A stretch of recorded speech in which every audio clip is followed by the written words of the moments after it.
another signature hero.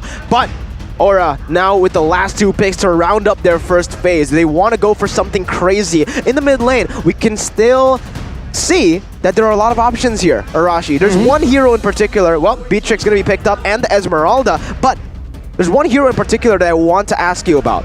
Xavier. We haven't seen Xavier banned or picked in the past 2 weeks.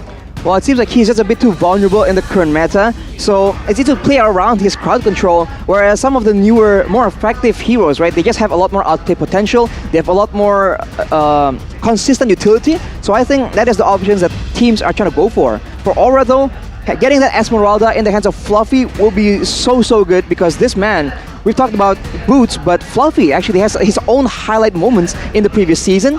So they have to try and find an answer for this as well. We're now down to the second banning phase. Will there be a dive ban to try and ensure that Fluffy has all the snowballing potential that he needs?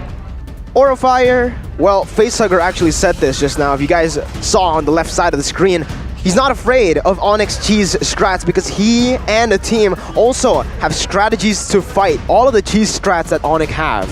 Yeah, well, we have to see here. And to add to that, there's a response by Monster. We must be aware and anticipate their unique heroes. But we also have our own unique heroes. So again, both coaches here playing the mind games, and we'll see their arts here in the first draft. But ONIC Esports already limiting Godiva's heroes, Kadita and now Atlas, but for their last ban, it will be Julian. Meanwhile, for side of Aura, they do not want to go up against CW0, right? Committed all to the gold lane ban. 3 bans towards the gold lane, towards CW. Wan, Popol, and Brody. And now it's time to see what Onyx actually go for. They can still go, however, for something like a Clint. Does well in lane against Beatrix, especially level 1 to 3. Level 4 is where the Beatrix can start to control the game. But remember the X factor that Aura has on every single lane. The amount of rotations, the amount of pressure that the Fanny can put with her fast movement on the map is going to be a problem, but Onyx go for another counter towards the Fanny. You already have a Franco to lock this Fanny down. You pick up a Moskov to just stop that cable management. A lot of CCs here in the department of ONIC Esports. You have that Moskov with the first skill, and with the second skill, and with the Bloody Hunt from Franco, and of course the knockout strike from that Paquito. A lot of CCs in that composition, but Aura Fire, it seems like they are lacking in that CC department, so perhaps Grok can be an answer here for their composition, Arashi. The Grok, the Kufra, there's a lot of options they have to play around with right here. They for sure will want some kind of combo, because that will be what will enable the Fanny, and it will be what can be comboed with the Esmeralda and the Beatrix. The Savior, we just talked about it. It just comes out right now for Facehugger. This is a signature pick. And for Godiva, the Lolita pick, I'm interested to see how this will play out. Is he going to play it aggressively, or is he going to use it to zone away members of ONIC? As the Bauman pick comes in, this will be the tank jungle strategy for the side of ONIC. So again, very contrast compositions coming in for both these teams. Oh, I thought we were going to get the Ling. I thought they were setting up for a Ling pick. Against a Xavier and Beatrix, the Ling could have worked. I agree, but it seems like ONIC Esports, they need another frontliner, right? I mean, Franco is not a frontliner per se, and to help that Paquito, I think Balman could be the answer to synergize their composition. Moskov will stay behind, can dive as well, so I do feel like the composition from the side of ONIC, it's more of a dive-y composition with a Paquito, with also that Moskov, after what, 3 items mid-game, it's going to be deadly. I mean, Esmeralda can't shake that damage off as well. Absolutely. Well, you have to see, man. Overall, I think if you want to look at the late game, Aura has that huge, massive range advantage though, so they will play for that. But for ONIC, they have their own share of playmaking tools. They have the Iron Hook, they have all these engages going on for them. So we'll have to see which team will have the better execution as we go into the Land of Dawn. Let's go, ladies and gentlemen. Here we are in the Land of Dawn. Aura versus ONIC, game number 1, as both of the junglers go for their natural start. Kairi taking 2 of the creeps at once with that Balman, you know, just maximizing that Demon Slayer and the Balman in the jungle. But, Kabuki's already coming in. He doesn't get the orange buff, however. Kairi's still able to pick it up even without the retribution. Very gambling play. It was a gamble, right? To use that retribution or not. But Kabuki already here in the early game, getting hooked by Samo. But remember, Samo still has that flicker, forced to flicker away. And yeah, that is one spell forced by the side of our fire. Our fire here, they're making complete use of their early game for sure. They're pressuring the lanes, and look at Fluffy already just scouring the jungle, trying to make sure that he does get in the way of Kairi. ONIC though, their response is really well, but ONIC, Godiva as well as Fluffy, they're fine info for Kabuki. Uh-oh, Kairi with the retribution seals the deal, gets the purple buff. Godiva gonna get taken down, and that's Kairi taking first blood. Kabuki, however, able to get the compensation necessary, but look at CW, and Kairi picks it up with a lethal counter. The audience prediction by TikTok favors Aura, but in the game right now, it's ONIC wreaking havoc. ONIC Esports, they are not messing around here, and Kairi takes no time to do an invade high, trying to do anything he can with this Beatrix, but it seems like for now it is still ONIC Esports controlling the game, controlling the tempo as well. Uh-oh, retribution is going to be there from Kabuki. He jumps in onto 3 members. But again, Samo, he's putting so much pressure on Aura Fire in the early game with the Franco hooks, actually baiting out the retribution right as the turtle spawns in. So ONIC will have a slight advantage coming into this first turtle fight. This is why picking a fighter into the assassin is actually such a great play by ONIC Esports. They can actually match the aggression in the early game, and now Boots initiates for the side of ONIC Esports. Yeah, both teams still again just hovering around this turtle as Facehugger puts down the Mystic Field and the Dawning Light as well to provide a little bit of poke, but still, Aura don't have any response to this play. It's going to be a free turtle. Kairi didn't even use the retribution. The lethal counter was all he needed to secure the turtle by the Samsung Galaxy A-Series. But look at CW. He's able to get the kill onto Kabuki with his second ability, pinning Kabuki onto the wall. High picks up the kill, but again, Aura not getting these efficient trades. Man, that is the Electro Flash comes into play. That Electro Flash restores 30% physical attack HP. So yeah, I think that Electro Flash just comes into clutch, Arashi. And speaking of emblems right here, Kabuki also has the killing spree, right? So if he is alone, he gets an advantage. But ONIC has been playing together as a team. They're always trying to go into these skirmishes with 2 members, with the 3 members. So he's not getting full efficiency at all for that emblem. And he's struggling to match Kairi, who is getting full value from the faster clearing on that Balmond. And this is already a very different Aura. Usually when Aura gets the Fanny, they dominate in the early stage. Yeah, and ONIC Esports, they are managing not just to deflect the movements from the side of Aura Fire, but they are winning. Oh, Godiva there. A slight mismechanic perhaps, pop that flicker, and it seems like Aura Fire, they are losing their control and as well as tempo here in the 3rd minute. We'll have to see Esmeralda. Getting chunked here. 2 members is on him, and he will fall.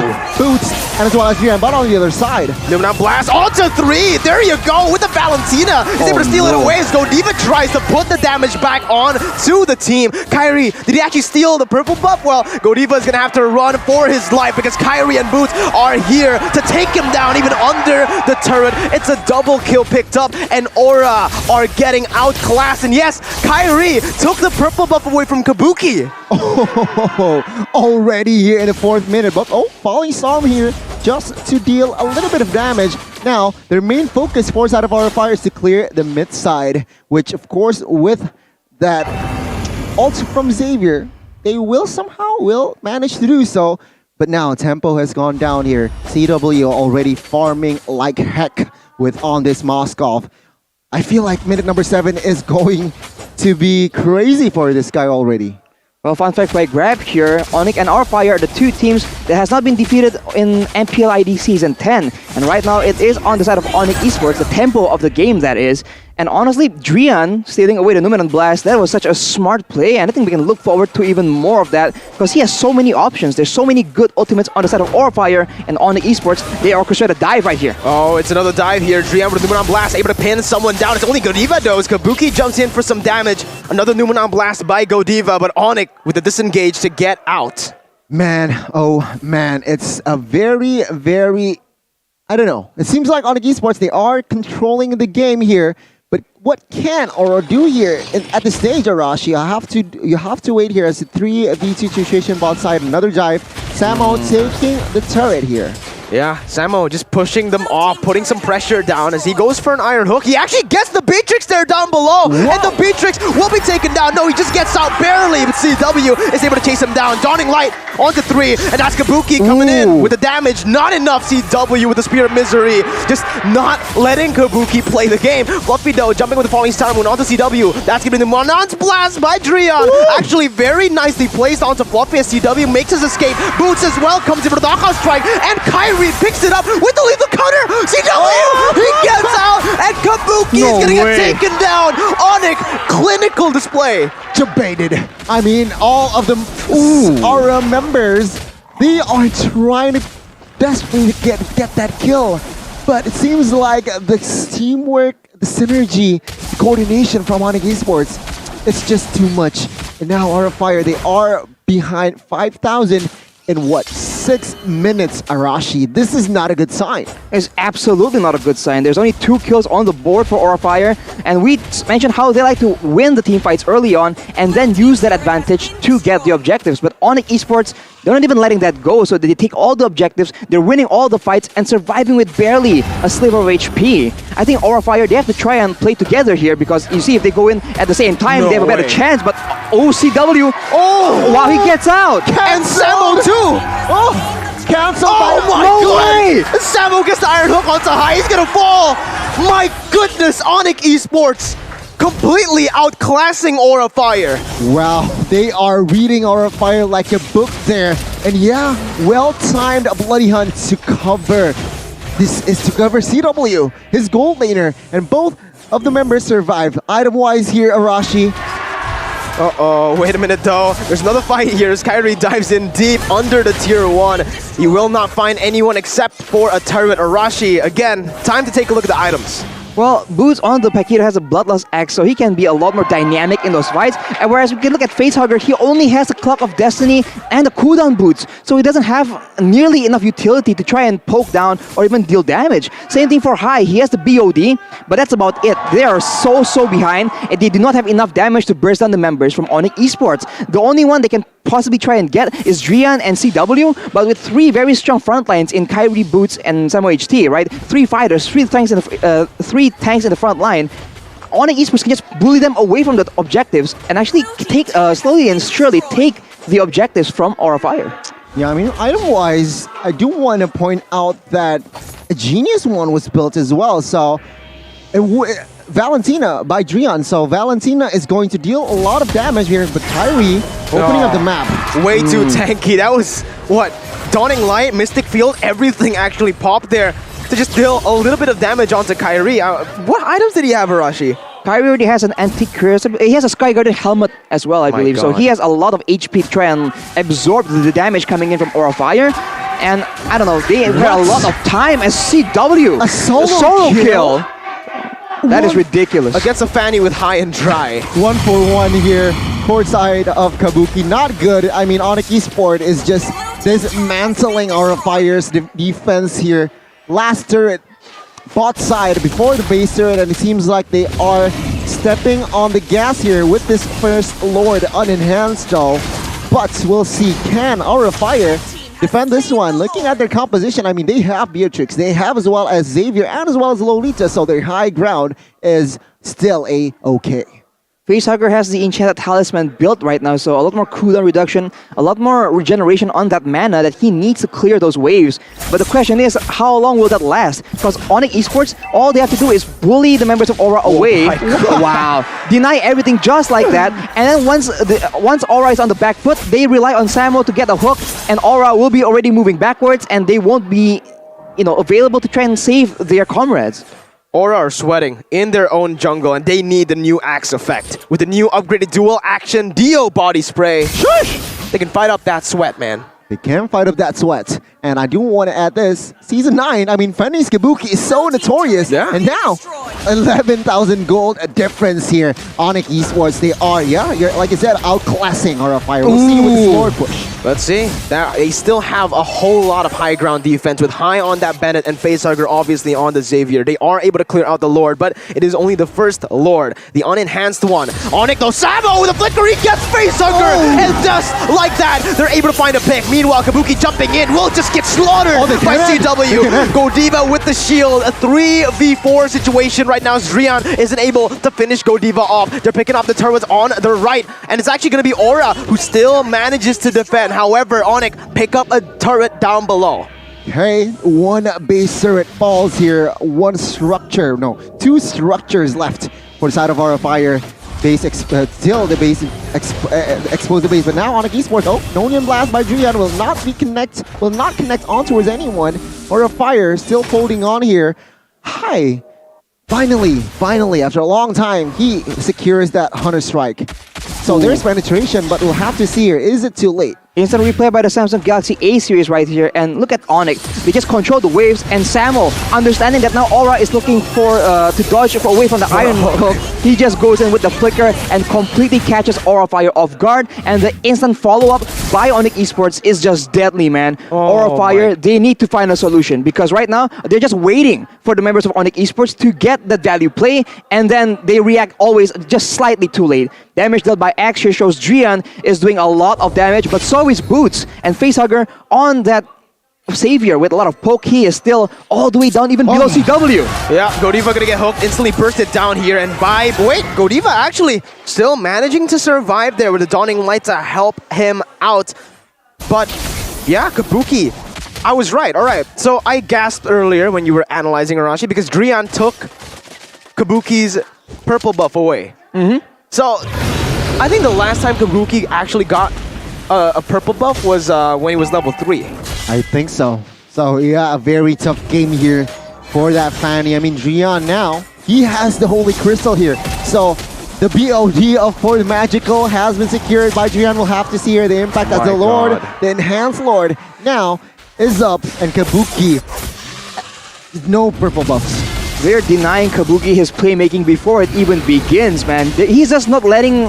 He's just not getting any opportunity to try and make anything happen. No farm, no EXP, right? No purple buff. What can he do? Even right now, CW can solo kill him, so he has no options at all in the jungle. ONIC Esports will take the Lord, and they will struggle for control again as the hook gets blocked in by Godiva. But again, Aura Fire, they have to try and do something different, man, because it's just a matter of time at this point. We'll have to see here as Lord is now going to march bot side. 2 base turrets left for side of our own. Kairi here might be caught. 4 members is on him. Oh my god, he gets the stun. He gets everything. The resource is just on him, but now the backup. Boots and friends who is there. The Iron Hook connects, and Boots will come into play. Facehugger is down. It's Godiva. It's not looking good. He also falls, and now 3 members is left defending the base. Oh man, Kabuki even gonna get taken down once again. Aura Fire have done everything they can, but it does not matter. Samo finds another, and ONIC will take game number 1, absolutely obliterating the Dragons. Man, yeah, ONIC Esports is just too clean against Aura Fire. They're very sharp. Aura Fire from the early game, Arashi, they had little chance to turn the game around. What happened? Even in the earlier moments when they went for the outplays, ONIC were just too good on the read. They were outmaneuvering, outplaying Aura at every turn. And when it comes down to those late game fights, we already know that ONIC is solid, but this is just something else, man. Aura is not a team that usually gets dominated. They usually put up a fight at least, but ONIC made them look like amateurs, man. Made them look like they have bad rotations, like they had no map awareness. They were just able to control the whole map and make sure that Aura at every turn will run into a member. And even how they play out the team fights, just perfection, man. Baiting out spells with the tankier members, and then letting Samo get the Iron Hooks onto the priority members. It is just so clean. It is obscene, man.